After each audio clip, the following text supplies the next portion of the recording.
પોલીસે આકરામાં આકરું પગલું લીધું. છેલ્લામાં છેલ્લી કલમ લગાડી છે. 90 દિવસ અમારે ચાર્જશીટ ન થાય ત્યાં સુધી જામીન મળવાના નથી. તમે પાછળથી સમાધાન કરો તો અમારા હાથે પછી ભવિષ્યમાં નબળા પડી જાય. બીજો મુદ્દો એનો કહેવાનો એ હતો કે આ ફરિયાદમાં હિંમતથી, એટલે વાતમાં એમ હતી કે કોઈ હિંમત નથી કરતું આની સામે. આના જે ભય ને ડર એટલો છે ગામમાં કે આની ફરિયાદ આના અમે કરવાની હિંમત નથી. આ ફરિયાદ દાખલ થઈ ગઈ. હવે ઉપસ્થિત જે હોય એને કે એની હાજરીમાં બીજા કોઈ હોય ને પીડિત હોય બીજા કરવાની છૂટ તો ફરિયાદ તમે તાત્કાલિક દાખલ કરાવી દો તો એનો કેસ મજબૂત બને અને આ કેસને સપોર્ટ મળે. એટલે આ પીડિત કોઈ પણ અત્યારે આ મેટરને લગતા હોય એને ભૂતકાળમાં ભોગવું હોય પૈસામાં, જમીનમાં કે બીજી કોઈ કારણોસર, તો એ ફરિયાદ તાત્કાલિક દાખલ એફઆઈઆર કરાવી દી. આટલી વાત હતી અને સાહેબ અને તંત્રે ઘણા સારા પગલા લીધા છે અને આપણે એનો આભાર પણ માન્યો. આપણે બીવાની કોને જ જરૂર છે? સૌથી વધારે ફરિયાદ આપણે આપણા ઉપર જ કરાવી છે. આપણો પેલા ખોટું કરતો હોય એને ખોટું કહેવાની આપણી ફરજ આવે છે. પણ ભૂલ એ થઈ ગઈ છે કે બાવરને પાણી પાઈને આપણે આંબો સમજીને મોટો કરી દીધો હતો. તો એને કાઢવાની જવાબદારી આપણી જ આવે કે બીજા કોઈની? આ ગામમાં જેટલી ગુંડાગીરી, લુખાગીરી કે ખોટા 2 નંબરના ધંધા હાલે છે એની પાછળ 60% ભાઈનો ભાગ હોય છે ને એના માણસો કરતા હોય છે. આ ખુલ્લી વાત છે. એટલે આગળ સાધુનો વેશ છે અને પાછળ શેતાન છે. પણ કોઈના બાપથી બીવાની જરૂર નથી. કોઈ પણ તમારી સામે ગુંડાગીરી, લુખાગીરી, દાદાગીરી કરે તો આ બધા ઉદ્યોગપતિઓ છે, આને કામ ધંધો હોય, બહાર હોય, મારે શું કામ છે ભાઈ? તમારી વચ્ચે જ રહેવાનું છે. તમારી પાસે બધા પાસે નંબર છે રાજુભાઈ. આપણે કોઈ દી કોઈને જવાબ નથી દીધો એવું બન્યું નથી. પણ રાજુભાઈ દુઃખી વાતનું છે કે લાખના 10 લાખ ચૂકવી દે છે, 10 લાખના કરોડ ચૂકવી દે તો આપણી પાસે નથી આવું. બોલો, આ ડર છે ને, મૂળ તો હું કહું છું કે આપણો જીનેટિકલ ડર કાઢી નાખો. તંત્ર આપણે મદદ કરવા તૈયાર છે. તંત્રને કઈ સપનું ન આવે કે તમારી ઉપર આ ગુંડાગીરી કોઈ કરે છે કે વ્યાજખોરી હેરાન કરે છે કે તમારો કબજો કોઈ લઈ લે છે. આપણે 4 લીટી, સાહેબ તમારી જાણ માટે મેં કોઈને ગાર નથી દીધી.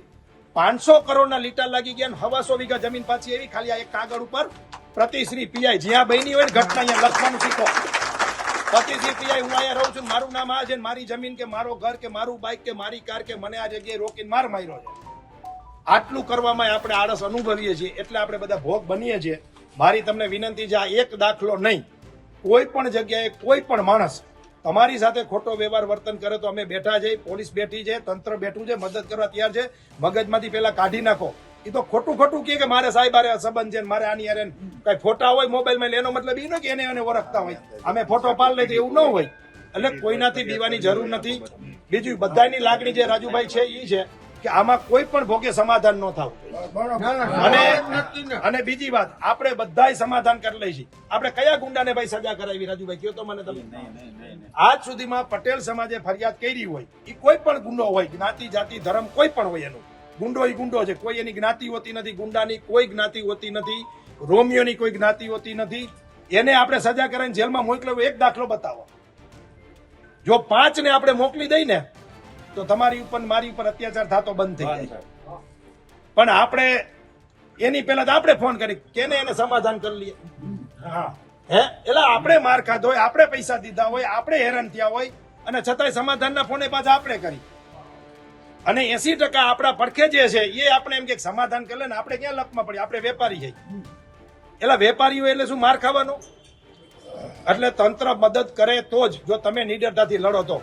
હું તમને મારો અનુભવ કહું, તાલુકામાં હું ગયો હોય કે સિટીમાં ગયો હોય, ત્યાં મદદ ન કરે તો ડીવાયએસપી, ત્યાં ન કરે તો એસપી, ત્યાં ન કરે તો આઈજી, ત્યાં ન કરે તો ગૃહમંત્રી મદદ કરવા બેઠા જ છે.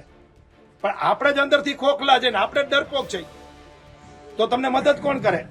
એટલે ડર કાઢી નાખો. જેમ કીધું એમ આ એક ઘટના બન્યા પછી બીજી ન બને આપણી ઉપર, એનું ધ્યાન રાખવાનું છે. આટલું કઈ વિનવી છે. નાબૂદ કરવું હોય તો અહીંયા બેઠેલા તમામ ઉદ્યોગકારો, દરેક સમાજના કે જે કાંઈ આગેવાનો જે આમાં પ્રયત્ન કરી રહ્યા છે, એમાં આપણે પોલીસ ડિપાર્ટમેન્ટને ધ્યાન આપવાથી, રજૂઆત કરવાથી તમે માનસિક ડરમાંથી બહાર નીકળી જાઓ. ઘણીવાર શું હોય છે કે ગુંડા હોય એની પાછી નીચે ફોજ હોય, ફરિયાદ કરવા જવામાં વેપારી માણસ ડરતો હોય કે ફરિયાદ થઈ ગયા પછી મારા દીકરા ઘીરે આવીને ધોકા ઠોકશી તો આવા ડરથી માણસો ગુંડાગીરી ને ઓટોમેટિક એને એના તાકાતથી એને લાભ મળતો હોય છે. તો આજની આ મિટિંગમાંથી એસપી સાહેબે આપણને 100% ખાતરી આપી છે કે મોરબીની કોઈ પણ જનતાને કોઈ પણ લુખો બિનજરૂરી દબાવતો હોય તો જો દૂધનું દૂધ ને પાણીનું પાણી તો થઈ જ જાય ભાઈ. ગુંડો હોય, ગુંડાની વ્યાખ્યા કે એનું ડેફિનેશન ન હોય તો આ પોલીસ ગોતી લે. તો આપણે સૌએ સાથે મળી આજથી એવી જાગૃતિ લાવો કે કોઈ પણને જણા મોટી તકલીફ હોય તો પોલીસ ડિપાર્ટમેન્ટનો સંપર્ક કરે. અને એસપી સાહેબની ખાસ સૂચના છે કે અમે એમાં 24 કલાક હું રેડી છું, મને વોટ્સઅપ કોલ કરી શકો છો ડાયરેક્ટ, એવું પણ એને આપણને જાહેરમાં કીધું છે. તો આપ સૌ એમાં સહકાર આપજો. અને હા, જો એ કીધું છે સૌજી બાપા કે એમ કે પાછળથી ગુંડાઓની કારીગીરી એવી હોય છે કે મારા દીકરા સમાધાનની ભૂમિકા કરી હાવ બતાવી અને કાયદામાંથી છટકી જતા હોય છે. એટલે કોઈ પણ માણસ કેસ કરે તો સમાધાન ન કરે, એ મજબૂતાઈથી આગળ વધવું. આટલી વિનંતી.